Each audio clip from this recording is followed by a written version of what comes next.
लालची लोमड़ी की कहानी में यह है कि एक बार की बात है, एक जंगल में एक चालाक लोमड़ी रहा करती थी। गर्मियों के दिन थे और वह भूख से परेशान होकर जंगल में भटक रही थी। बहुत देर जंगल में भटकने के बाद लोमड़ी को एक खरगोश मिला। लेकिन खरगोश मिलने के बाद लोमड़ी ने खरगोश को खाने की बजाय उसे छोड़ दिया, क्योंकि वह इतना छोटा था कि उसे खाने से लोमड़ी का पेट कहाँ भरने वाला था। इसके बाद लोमड़ी आगे बढ़ी, फिर से जंगल में भटकने लगी।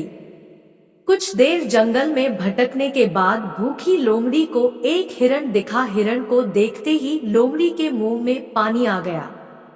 लोमड़ी हिरण को पकड़ने के लिए उसके पीछे दौड़ने लगी। लोमड़ी ने अपनी पूरी ताकत से हिरण का पीछा किया, पर हिरण लोमड़ी की पकड़ में नहीं आया। अब लोमड़ी खाने की तलाश में बहुत ही थक चुकी थी। जब लोमड़ी के हाथ हिरण भी नहीं लगा तो लोमड़ी सोचने लगी कि इससे अच्छा होता वह छोटे से खरगोश को ही खा लेती जिसको उसने छोड़ा था। कुछ देर आराम करने के बाद लोमड़ी खरगोश को ढूंढने के लिए फिर से जंगल में भटकने लगी। जंगल में खरगोश को ढूंढते हुए लोमड़ी वहां पहुंची जहां उसने खरगोश को देखा था। लेकिन लोमड़ी को वहां खरगोश नहीं दिखा।